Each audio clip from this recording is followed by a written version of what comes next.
So you're saying that Muslims can or can't marry Christian and Jewish people? Han Meditations. Hey guys, as you can see, I have all these journals. The link will be in the description. Hello guys, I am Han. This is Kelly. Hello. We are Han Meditations. We're back with another exciting video. Every time we do one of these videos, we have no idea where it's going to lead us. So, we're in this together and it's so fun and exciting to do it. And we love coming to do this because it really is just so very interesting. So let's get, I can't wait, so let's get right into this one.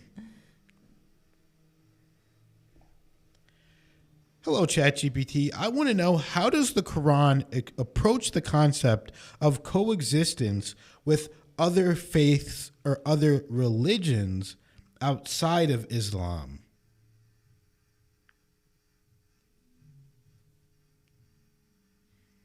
The Quran emphasizes coexistence and mutual respect between people of different faiths, advocating for dialogue and understanding while inviting others to truth. Key principles include: 1.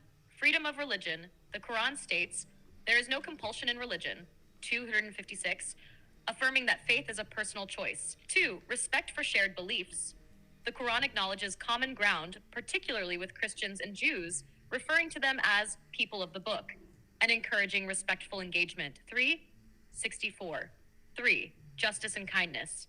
It commands Muslims to treat non-Muslims with justice and kindness if they are not hostile. God does not forbid you from being kind and just to those who have not fought you because of religion. 68.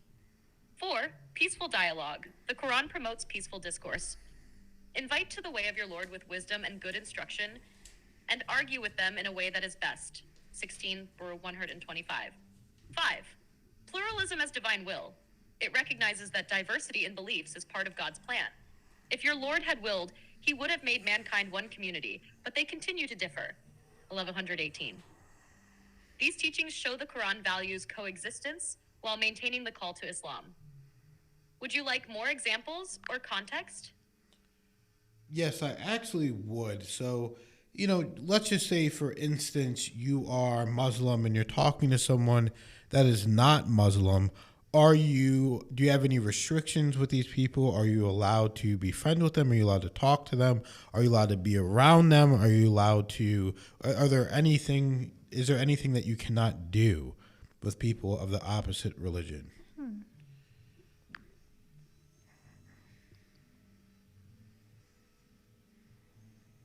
In Islam, Muslims are encouraged to build positive relationships with people of other faiths, including friendship, dialogue, and collaboration, as long as these interactions align with Islamic principles. The Quran does not restrict Muslims from talking to or befriending people of other religions. In fact, it encourages kindness, justice, and respect in dealing with everyone. Muslims are allowed to be friends and interact with people of different faiths. The Quran states that God does not forbid being kind and just to those who live peacefully with Muslims. 68. Marry people of the book, Jews and Christians. Muslim men are permitted to marry Jewish or Christian women. 55. Showing the level of closeness allowed. Cooperate and work together in good causes, as the Quran calls on humanity to work together for righteousness and piety, too. However, there are boundaries, such as Muslims should avoid participating in acts or rituals that contradict their faith, like idolatry or consuming forbidden items, e.g. pork or alcohol. They are reminded not to take advice or influence from those who may lead them away from their beliefs. 328. The overarching principle is balance. Muslims can maintain their own faith while fostering relationships based on mutual respect and shared values. Would you like insight into specific examples or situations? So you're saying that Muslims can or can't marry Christian and Jewish people?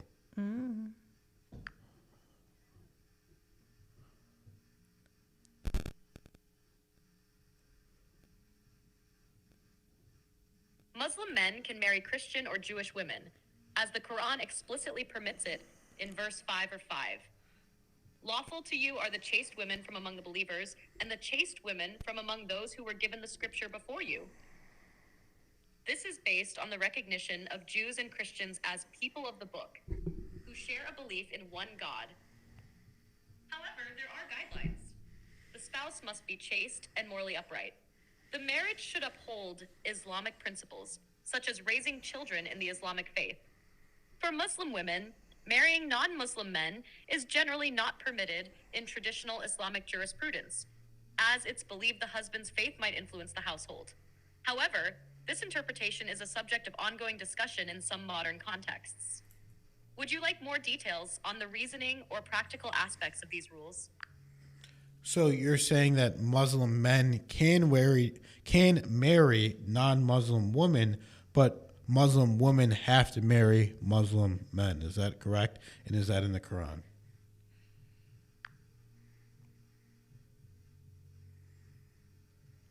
Yes, that is correct. And the Quran explicitly addresses the topic of interfaith marriage.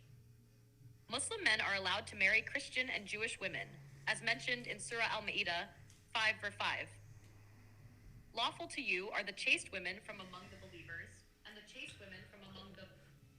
Wow, that's really interesting. We might even have to delve a little bit deeper into that and kind of basically see what is going on with that whole situation, because I didn't actually know that information. Yeah, I didn't know. Me neither. I mean, yet again, ChatGPT really gives surprising answers that we do not expect. I thought you would just have to marry, like someone would have to convert before, like all around, you know. That was my assumption. So that is just wow. Mind blown. Yeah. The thing is, I didn't know. I mean, I would assume. I thought it was basically kind of like that's what you want to do. I mean, I know a lot of Christians are going to marry Christian people. Right. A lot of Jewish people, they're going to marry Jewish people. But I didn't know that Muslims are permitted, explicitly permitted. I thought it was maybe just, kind of a rule that you don't really talk about. That's just kind of, hey, this is the way that we do things. We've always done it this way. But it's clearly, explicitly in the book that you are allowed to do it this way. You are allowed to marry other people, but the woman is not allowed to marry a non-Muslim man. And that's interesting because one of my friends just got married to a Muslim woman. He was not Muslim. He converted to Islam. Hopefully I can get him on the channel and you guys can talk to him and see a conversation between me and him where we kind of talk about Islam and what happened in the community between it, so on and so forth. But I did notice that he converted before they got married. So that is one of the situations where the Muslim woman kind of had to marry the Muslim man because like ChatGPT said, it's going to basically conflict a little bit if you're the man and you're supposedly supposed to be the leader of the household and you have a different religion. Whatever you say kind of goes. And that's the way that a traditional relationship and traditional marriage works. Like, for instance, Kelly and I were in a pretty much traditional relationship. Whatever I say goes, but I do listen to what she says all the time. And a lot of times she does say, hey, let's do it this way. I say, oh, yeah, you're absolutely correct, because I don't have my ego involved in the situation. I want what's best for our family. But there are certain situations where, maybe there's something dangerous or something that's could happen or possibly say, hey, we can't do that. Let's not do it that way. We're going to do it this way. And of course, he's going to listen to what I say. So that's just the way that things go. And, it is really interesting whenever you think about it. So I hope you guys enjoyed that video. We're going to look more into this actually because I love listening to this and looking into this. So thank you guys for watching the video. Thank you for liking and subscribing, and thank you to the people that donate to the channel. Even 1 cent. It all matters, guys. It all counts. We see every donation. We love you guys so much, and we appreciate you, and we'll see you in the next video.